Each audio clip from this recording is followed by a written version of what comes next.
at that emotion.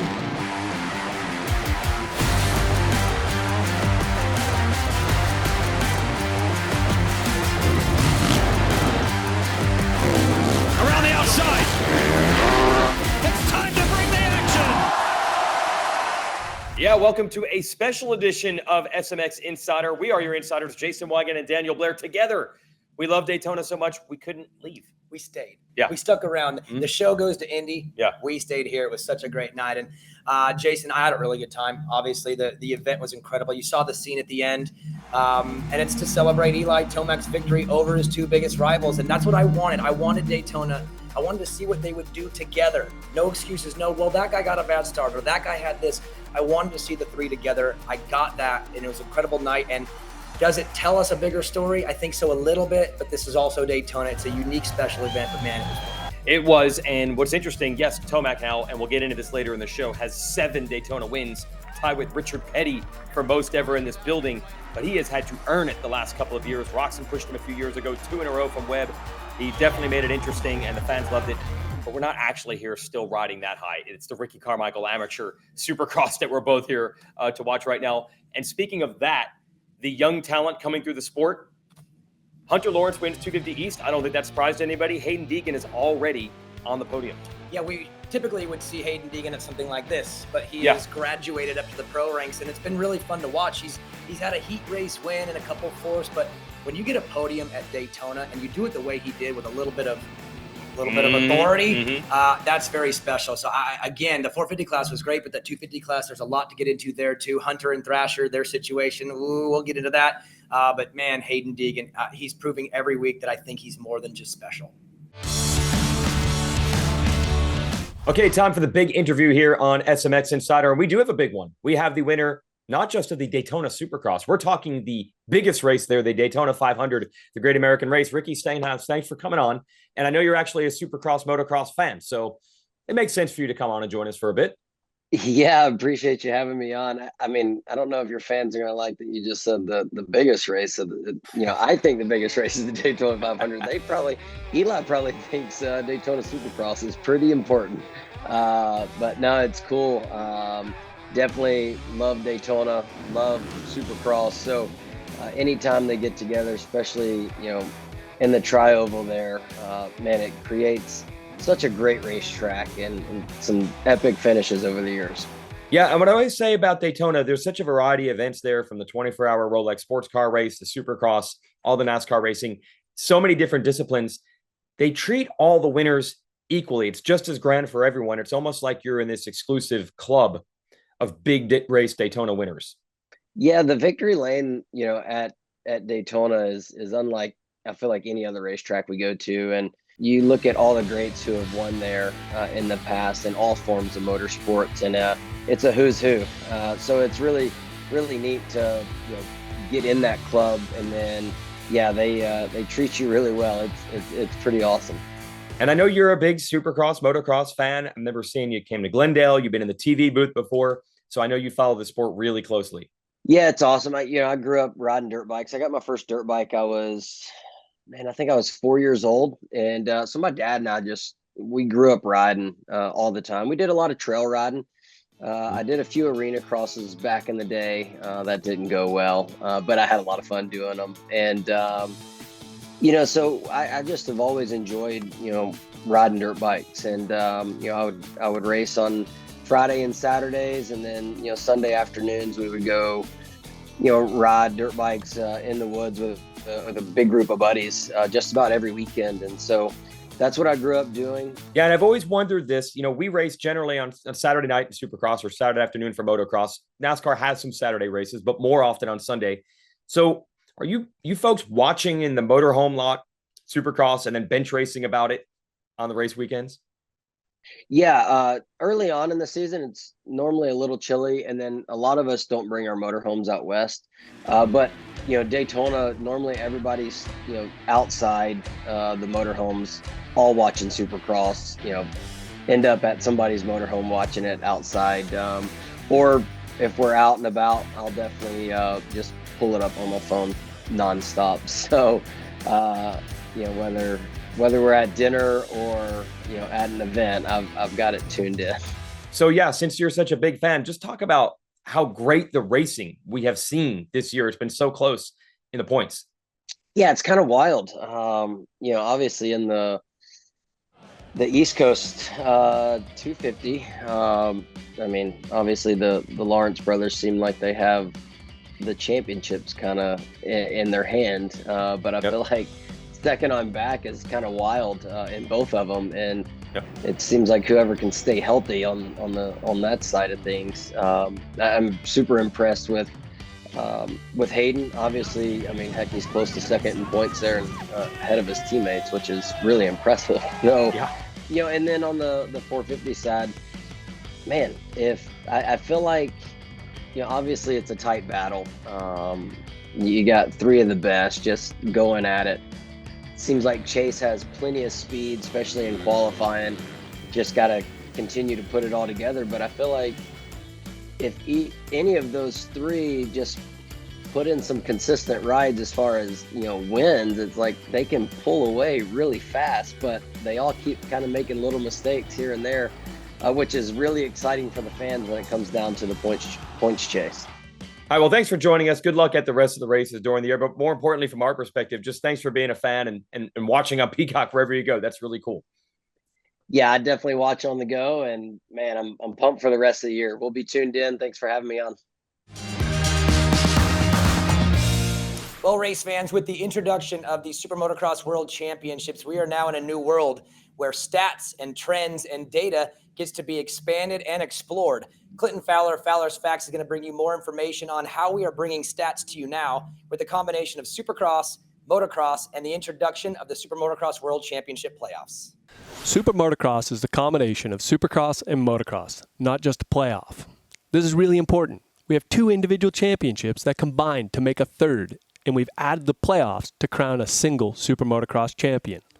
Supercross equals stadium racing. Motocross equals natural terrain racing. SuperMotocross is the combination of both. We also have two classes. The 450 class is the premier championship. These are the absolute best SuperMotocross athletes in the world. The 250 class is the up-and-coming SuperMotocross athletes starting their professional careers. Their ultimate goal is to graduate to the 450 premier class. 450s equal the premier class. 250s equals the up-and-coming athletes. When we look at the stats, we've got 6 measurements. Sounds complex, but it's really simple. For the 450s, the premier class, we track 450 Supercross, 450 Motocross, and 450 Super Motocross, the combination of both of those. There's one exception from 1986 to 1992. The Premier Motocross Series was split into two classes, the 250s and the 500s. We include both of these in the 450 Premier class to keep the integrity of historical comparisons. For the 250s is the exact same with no exceptions. We track 250 Supercross, 250 Pro Motocross, and the combination 250 Super Motocross. There you have it, Super Motocross stats explained.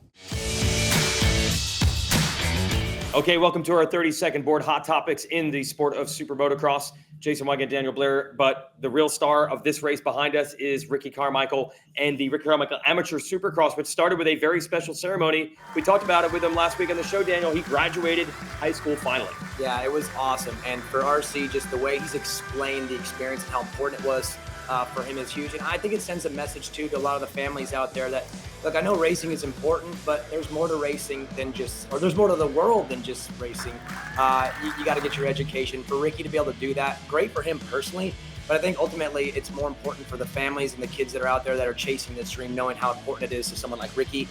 It's got to be important to you too. So that was great, which leads us to this race where seems like there's a million people out here for the Ricky Carmichael Amateur Supercross. I know you're here. I'm Racer Dad. You're Racer Dad for the first time. It's more stressful than I thought it should ever be. I don't know why people voluntarily do this. I was already here to announce the race, and massive, massive respect for the people that do this seriously. I'm just here to have fun. I don't really care what result my kid gets, but if you're into this and that's the side you're working on, I cannot believe the sacrifices these people make. See, you're a mini dad. I have to deal with all the mini dads out there, but luckily for me, all my mini kids have done great here for KTM Husky and Gas. So it's been a great experience, but they do run a really great race, and Ricky being here and walking around and intermixing with the crowd has been awesome too. Everyone loves to see him, and he's been here both days. So it's been a lot of fun to see Ricky there. Well, there's so much going on down here this time of year. So Chase Sexton actually decided to take the trip from Daytona over to St. Pete to watch the IndyCar Grand Prix there as a guest with Honda. And it was really neat. I think I see this everywhere. When a motocross, supercross guy goes to a different form of motorsport, even if that motorsport might be bigger in terms of metrics, the respect level is never higher than it is for dirt bike racers. When you talk to some of the NASCAR drivers, IndyCar drivers, they love Supercross, that they watch it every week. They're in the middle of it. A lot of them ride too, or have a history of racing and riding. But yeah, for Sexton to go there and be welcomed like he was, like Joey Savatgy was when he came to the Daytona 500, I just think it's massive for our sport. The intermingling of personalities and characters and how much respect goes both ways is huge. So having him there, I think, is good for him, but it's also good for everybody in Supercross because it shows that that cross-pollination of athletes and drivers and racers. And we had that. We'll get into our hot and not list. The hot is that cross-pollination.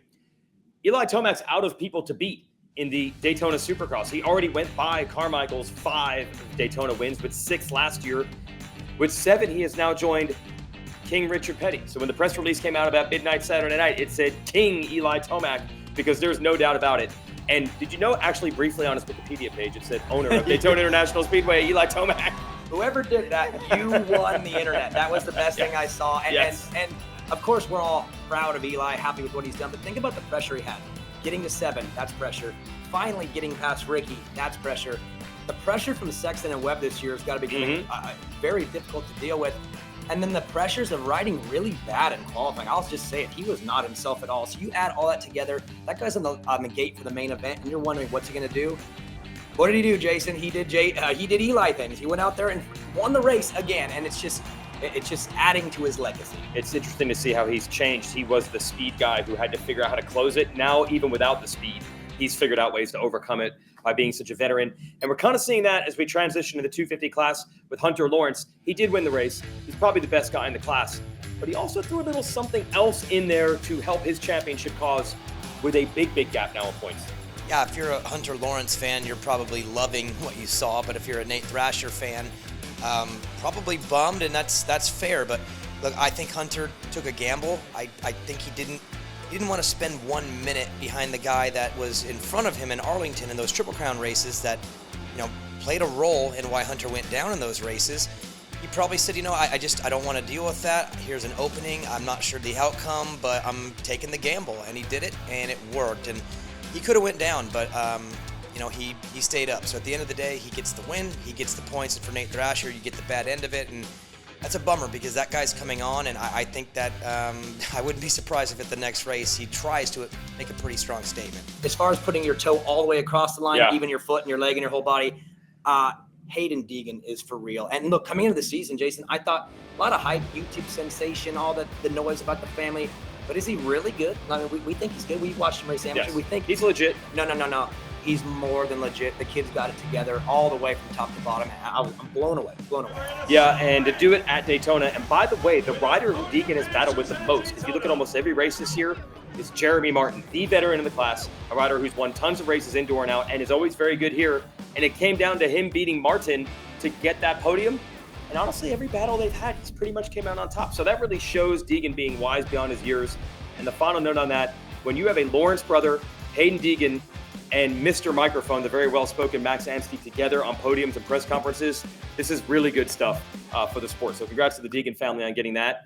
And as good as that was for Deegan, as great as it was for Eli Tomac to win, neither of those riders were the happiest ones here at Daytona. Someone was beaming. It was like the lights had been turned on.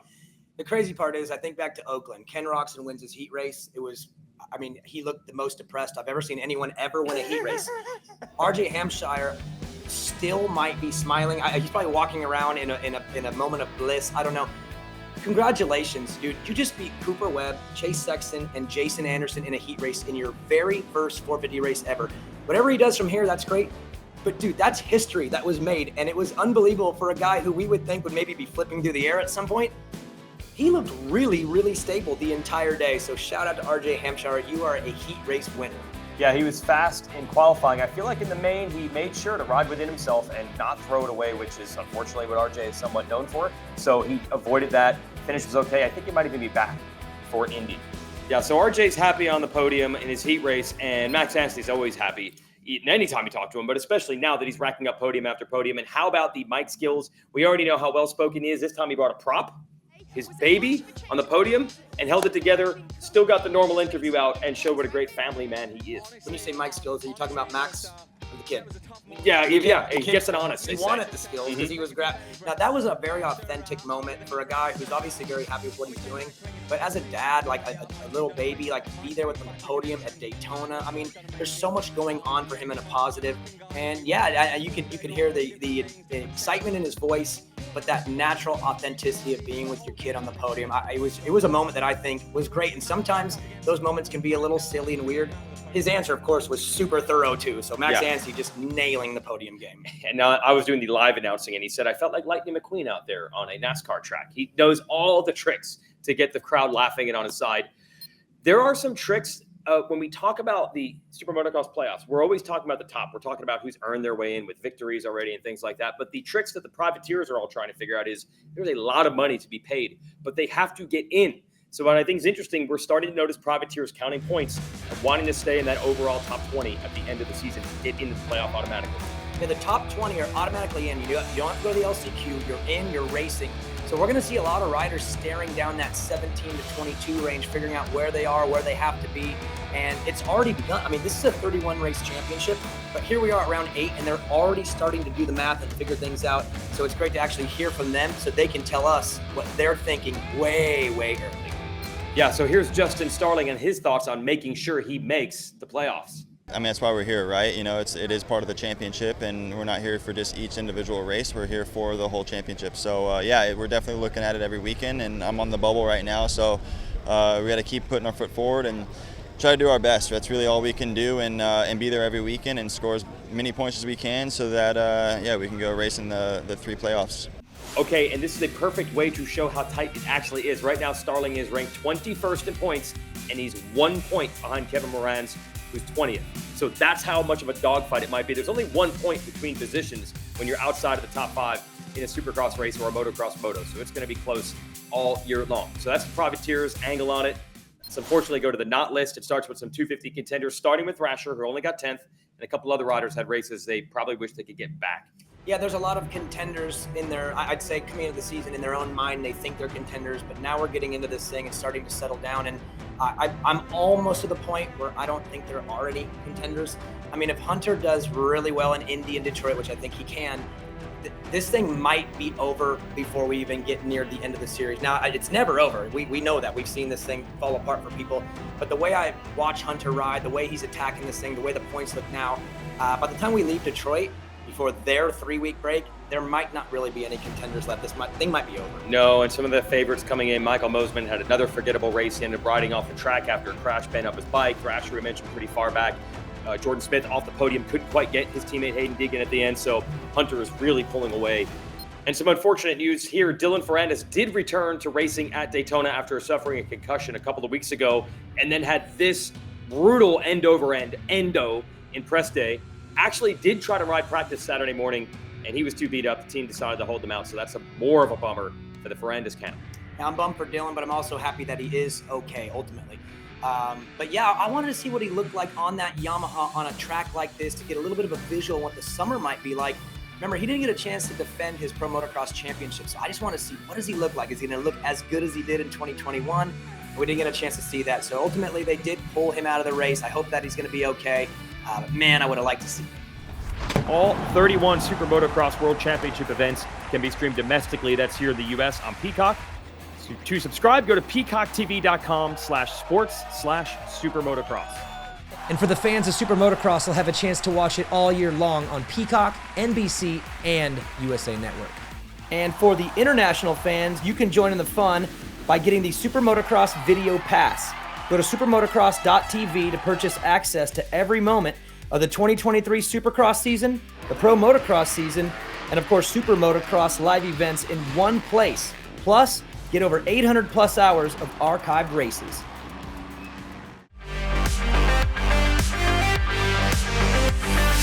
Okay, and welcome to Fowlers Facts. We bring in our staff statistician, Clinton Fowler, to make us all seem a little bit smarter than we actually are.